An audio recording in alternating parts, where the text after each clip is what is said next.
को ना देख के जो पहला वर्ड दिमाग में आता है वो है जेन ज़ी। तो आजकल ना शायद इंडिया का सबसे ज़्यादा डिस्कस्ड वर्ड जो है वो यही है। जहाँ देखो वहाँ पर जेन ज़ी की ही बात हो रही है, बस चारों तरफ जेन ज़ी छाए हुए हैं। नहीं स्वर्णा, एक और वर्ड है जो इस साल बहुत वायरल हुआ है, वास्ते गुना हुई है। वो भी हमें एक जेन ज़ी क्रिएटर ने ही दिया है। लेकिन जोक्स अपार्ट, जेन ज़ी को लेकर एक इमेज जो बन गई है, लोग कहते हैं ये जनरेशन बदतमीज़ है, मुंह फट है, किसी से डरती नहीं है, हर चीज़ का मीम बना देती है, अटेंशन स्पैन इसका 10 सेकंड का है और पूरा दिन बस रील स्क्रॉल करती रहती है। मतलब अगर किसी अंकल से पूछो कि जेन ज़ी कैसी है, तो वो ना उनके पास एक पूरी रेडीमेड कंप्लेंट लिस्ट होती है जो वो तुम्हें दे देंगे। बिल्कुल, और ना हर जनरेशन का ना शायद यही पैटर्न होता है। मिलेनियल्स को भी ना पहले इररिस्पॉन्सिबल बोला जाता था, उससे पहले की जो जनरेशन होगी उन्हें कुछ और बोला जाता होगा। लेकिन जेन ज़ी के साथ ना एक डिफरेंस है, इनकी हर बात कैमरे पर रिकॉर्ड हो जाती है। ये जो बोलते हैं, जो प्रोटेस्ट करते हैं, जो सपोर्ट करते हैं, सब कुछ इंटरनेट पर परमानेंटली रह जाता है और इसी वजह से जो इनकी इमेज है ना हरी, वो बहुत ज़्यादा बोल्ड लगती है। लेकिन एक बात तो माननी पड़ेगी स्वर्णा, चाहे आप जेन ज़ी को पसंद करें, चाहे उन्हें क्रिटिसाइज करें, ये जनरेशन डिस्कशन क्रिएट करना जानती है और कई बार डिस्कशन से भी ज़्यादा प्रेशर क्रिएट करना जानती है। पिछले कुछ दिनों में हमने नीट पेपर लीक को लेकर जो प्रोटेस्ट देखे, उन्होंने एजुकेशन सिस्टम को एक नेशनल डिबेट बना दिया है। तो ये जेन ज़ी तो कर रहा है। बिल्कुल सही बात है हरीम। स्टूडेंट ना सिर्फ पोस्टपोन या री एग्जाम की बात नहीं कर रहे हैं, अब वो ट्रांसपेरेंसी की बात करते हैं, अकाउंटेबिलिटी की बात करते हैं, रिक्रूटमेंट सिस्टम पर सवाल उठा रहे हैं वो लगातार। और अब ना झारखंड में भी स्टूडेंट रिक्रूटमेंट और एग्जामिनेशन से जुड़े मुद्दों को लेकर सड़कों पर आ गए हैं।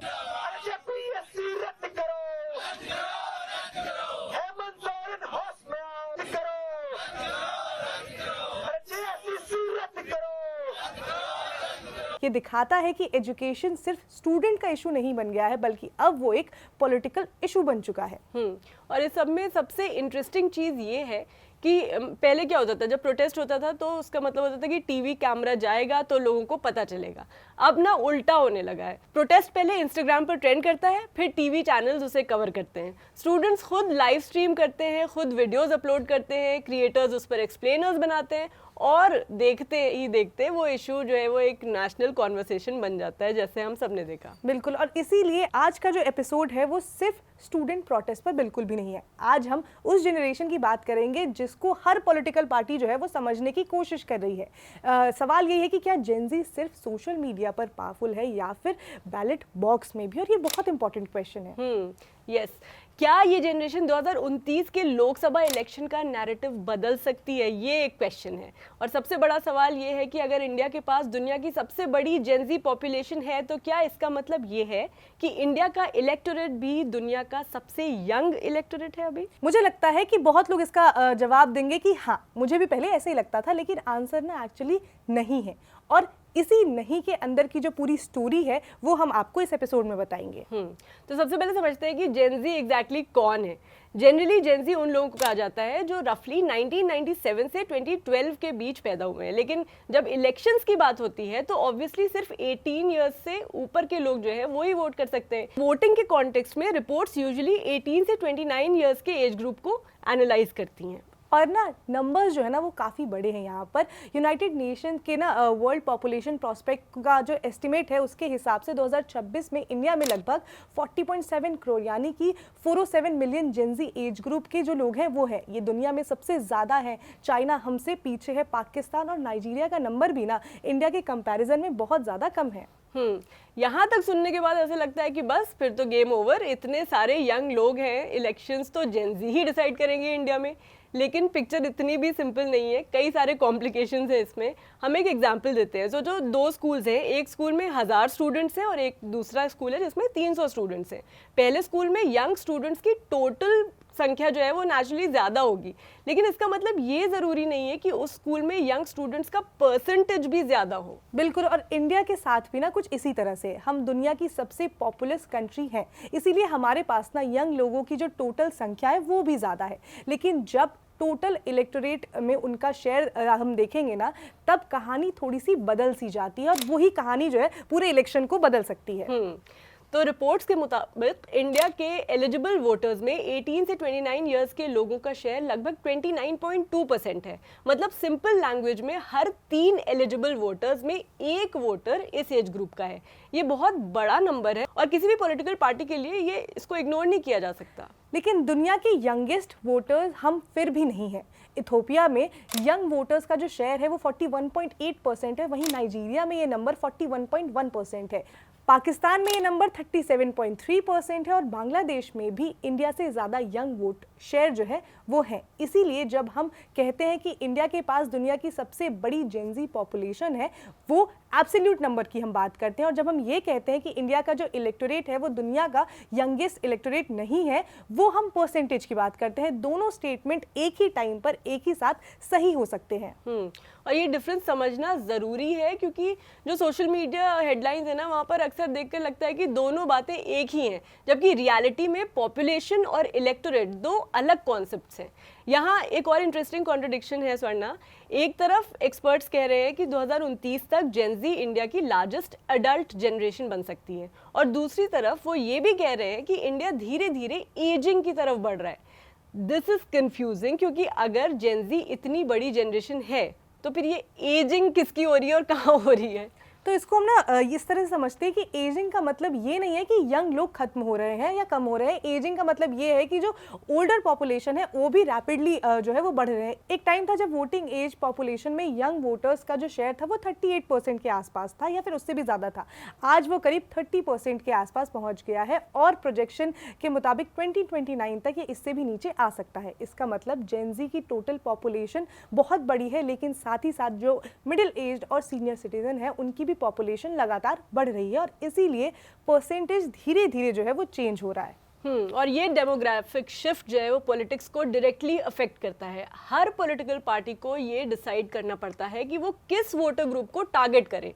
वो यूथ को टारगेट करे, सीनियर सिटीजन्स को करे, फार्मर्स को करे, विमेन को करे, या सबको, मतलब अलग अलग मैसेजिंग के साथ सबको टारगेट करे। इसी वजह से आजकल हर पॉलिटिकल स्पीच में आप देखोगे जॉब्स की बात हो रही है, स्टार्टअप्स, इनोवेशन, डिजिटल इंडिया और यूथ का जिक्र, ये सब ज़रूरी हो रहा है। और ना पॉलिटिकल पार्टीज़ को पता है कि जो 18 से 29 साल के जो वोटर्स हैं उनको इग्नोर करना पॉसिबल ही नहीं है। ये सिर्फ फर्स्ट टाइम वोटर्स नहीं है, इस जनरेशन में कॉलेज स्टूडेंट्स भी हैं, कॉम्पिटिटिव एग्जाम एस्पिरेंट्स भी हैं, फ्रेश ग्रेजुएट्स भी हैं, फर्स्ट जॉब प्रोफेशनल्स भी हैं और नए पेरेंट्स भी हैं। इनके इशू एक स्कूल स्टूडेंट से लेकर एक यंग सैलरीड एम्प्लॉय तक जो है वो एक्सटेंड कर सकती है, तो इनका रेंज काफ़ी बड़ा है। और शायद इसीलिए इनके कंसर्न्स भी ट्रेडिशनल पॉलिटिक्स से थोड़े अलग हैं। यहाँ पर क्या कंसर्न्स है? Jobs, paper leaks, recruitment delays, college fees, cost of living, housing, mental health, internet freedom, climate change और विमेंस सेफ्टी जैसे इश्यूज इनके लिए रियल इश्यूज हैं। ये जनरेशन सिर्फ इलेक्शन स्पीचेस नहीं देख रही है, ये फैक्ट चेक भी कर रही है, ओल्ड वीडियोस भी निकाल रही है और पॉलिटिशियंस के स्टेटमेंट्स को कंपेयर भी कर रही है। और ना सबसे इंटरेस्टिंग बात ये है कि ये जनरेशन इंफॉर्मेशन कंज्यूम भी अलग तरीके से करती है।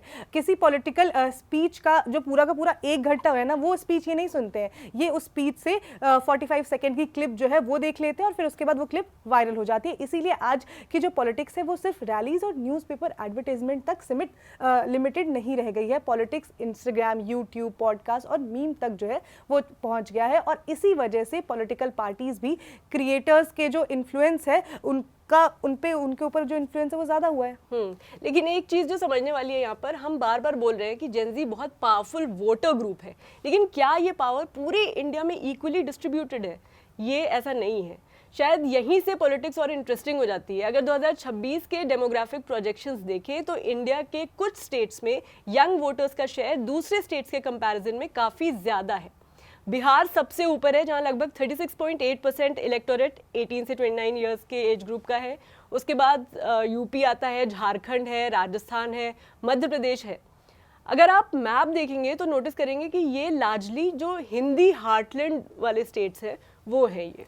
और ये ना कोइंसिडेंस भी नहीं है, ये वही स्टेट है जहां पर गवर्नमेंट जॉब्स, कॉम्पिटिटिव एग्जाम और जो रिक्रूटमेंट का जो इशू है वो सबसे ज़्यादा पॉलिटिकली सेंसिटिव होता है। बिहार और उत्तर प्रदेश में बहुत स्टूडेंट सालों साल कॉम्पिटिटिव एग्जाम्स की तैयारी करते हैं। एक पेपर लीक, रिक्रूटमेंट डिले जो है वो सिर्फ एक एग्जाम का इशू नहीं हो जाता है, पूरी की पूरी जनरेशन का इशू बन जाता है यहाँ पर। एकदम सही। और इसीलिए जब हम दिल्ली के नीट प्रोटेस्ट या झारखंड के स्टूडेंट्स के डेमोन्स्ट्रेशंस देखते हैं तो उन्हें सिर्फ हम एक लोकल प्रोटेस्ट समझकर इग्नोर नहीं कर सकते हैं। यहाँ पर एजुकेशन, जॉब्स और रिक्रूटमेंट ये आज के यंग वोटर के लिए इलेक्शन इश्यूज हैं।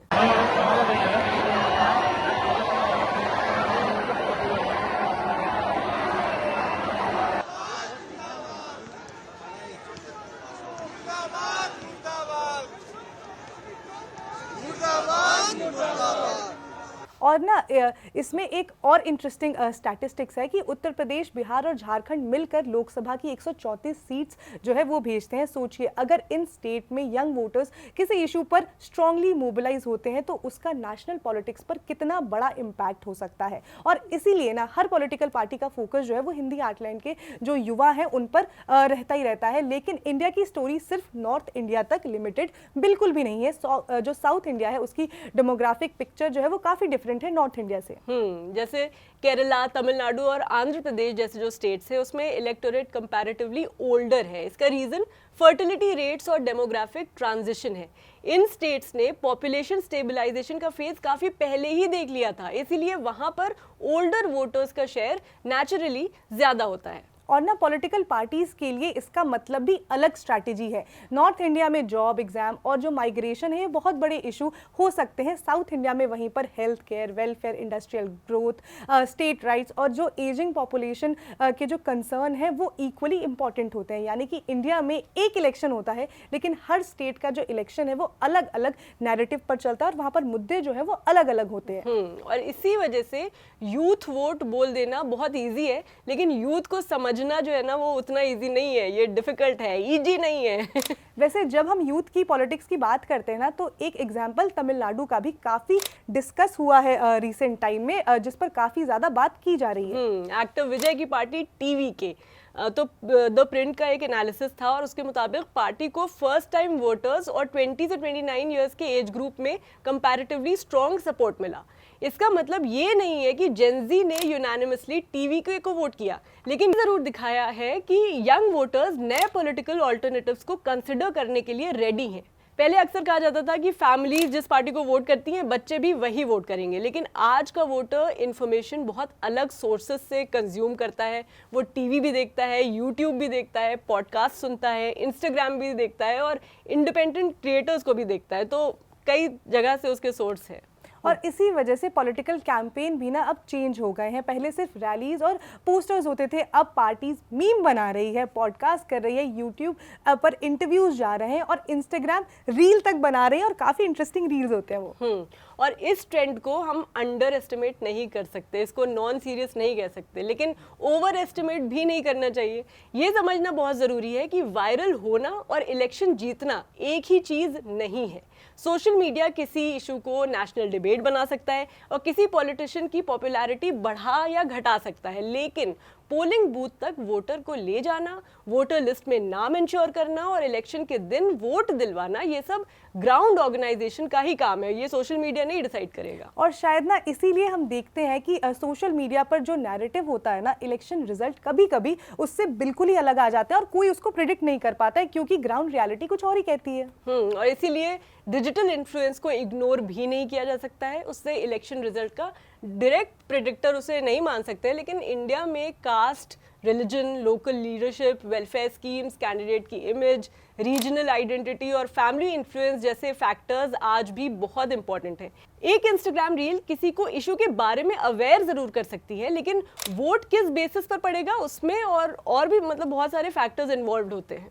एक और अजम्पशन यहाँ पर है जो बहुत लोग करते हैं, वो ये है कि जो जेनजी है एक यूनाइटेड वोट बैंक है, और शायद ये एक बहुत बड़ी मिसअंडरस्टैंडिंग है। हम जब भी जेनजी बोलते हैं ना तो लगता है कि जैसे ये एक ही टाइप के लोग हैं, रियलिटी इससे बिल्कुल ही अलग है। इसमें एक दिल्ली यूनिवर्सिटी का स्टूडेंट भी है, बिहार का यूपीएससी एस्पिरेंट भी है, केरला का सॉफ्टवेयर इंजीनियर, राजस्थान का फार्मर का बेटा, मुंबई का एक कंटेंट क्रिएटर और नागालैंड की एक एंटरप्रेन्योर भी है। ऑल ऑफ देम जेंजी हैं, लेकिन क्या सबके इश्यूज जो हैं यहाँ पर हनीम वो सेम है? बिल्कुल भी नहीं। किसी के लिए अनएम्प्लॉयमेंट सबसे बड़ा इशू है, किसी के लिए रिजर्वेशन, किसी के लिए क्लाइमेट चेंज एक इशू है, किसी के लिए लॉ एंड ऑर्डर है, किसी के लिए इन्फ्लेशन, किसी के लिए फ्रीडम ऑफ एक्सप्रेशन। और इसीलिए जेंजी को एक सिंगल वोट बैंक समझना एनालिटिकल मिस्टेक होगी।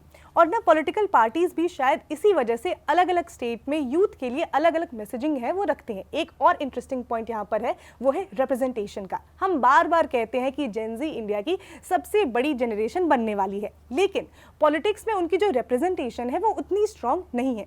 लोकसभा इलेक्शन लड़ने की जो मिनिमम एज है ना वो 25 ईयर्स की है, वहीं पर राज्यसभा के लिए ये एज जो है वो 30 ईयर्स है। मतलब जेंजी का एक बड़ा हिस्सा जो है वो वोट तो दे सकता है, कैंपेन भी चला सकता है, प्रोटेस्ट भी ऑर्गेनाइज कर सकता है, लेकिन खुद इलेक्शन लड़ने के लिए वो एलिजिबल ही नहीं है। तो ये भी एक बहुत बड़ा कंसर्न है। और जब आप पार्लियामेंट या स्टेट असेंबलीज को देखते हैं तो वहाँ क्या होता है कि एवरेज एज अभी भी यंगर वोटर की एज से काफ़ी ज़्यादा है। ये गैप भी इंपॉर्टेंट है क्योंकि पॉलिटिकल पार्टीज यूथ से वोट तो मांगती हैं, लेकिन लीडरशिप पोजीशंस और टिकट्स कितने देती हैं ये भी एक डिस्कशन का टॉपिक है, उस पर होता ही रहता है डिस्कशन। लेकिन यहाँ पर हरीमना मैं एक और बात कहूंगी कि जब बात रिस्पॉन्सिबिलिटी की आती है तो मुझे लगता है कि सिर्फ पॉलिटिशियन की रिस्पॉन्सिबिलिटी जो है यहाँ पर होती है उनकी, लेकिन सिर्फ उनकी नहीं होनी चाहिए। जेंजी की भी रिस्पॉन्सिबिलिटी होनी चाहिए कि वो अगर सिस्टम चेंज करना चाहते हैं तो वो जाकर वोट दें। जेंजी इलेक्टोरल पावर सिर्फ उनका पॉपुलेशन नंबर नहीं है, नंबर पावर तब आएगी जब वो लोग वोटर लिस्ट में अपना नाम रजिस्टर करेंगे, पोलिंग बूथ तक जाएंगे और फिर इन्फॉर्म्ड डिसीजन लेंगे। सिर्फ इंस्टाग्राम पोल में पार्टिसिपेट करने से डेमोक्रेसी नहीं चलती है। फॉर्म डिसीजन का मतलब सिर्फ किसी क्रिएटर या किसी पॉलिटिकल लीडर की बात मान लेना भी नहीं होता है। मैनिफेस्टो देखिए आप, कैंडिडेट को ट्रैक कीजिए, उनका ट्रैक रिकॉर्ड देखिए, प्रोमिसेस कंपेयर कीजिए और सबसे इंपॉर्टेंट है कि इन्फॉर्मेशन वेरीफाई कीजिए, क्योंकि आजकल ना फेक न्यूज़ भी डिजिटल इकोसिस्टम का एक हिस्सा बन गई है। तो अगर पूरी डिस्कशन को हम समराइज करें तो पिक्चर काफ़ी ज़्यादा इंटरेस्टिंग है। इंडिया के पास दुनिया की सबसे बड़ी जेंजी पॉपुलेशन है, लगभग 40.7 करोड़ यंग लोग हैं। एलिजिबल वोटर्स में 18 to 29 साल के लोगों का जो शेयर है वो भी काफ़ी सिग्निफिकेंट है। 2029 तक ये जनरेशन इंडिया की लार्जेस्ट अडल्ट जनरेशन बन सकती है, लेकिन इसका मतलब ये नहीं है कि जेंजी ऑटोमेटिकली इलेक्शन डिसाइड करेंगे। उसके लिए वोटर रजिस्ट्रेशन, टर्नआउट और issue based participation equally important हो जाता है। और शायद सबसे बड़ा लेसन ये है कि जेंजी को अंडर एस्टिमेट करना भी गलत है और ओवर एस्टिमेट करना भी। ये जनरेशन सिर्फ डांस रील्स नहीं बना रही है, ये क्वेश्चंस भी पूछ रही है, पेपर लीक्स पर, जॉब्स पर, एजुकेशन पर, वुमेन सेफ्टी पर, क्लाइमेट चेंज पर, ट्रांसपेरेंसी पर।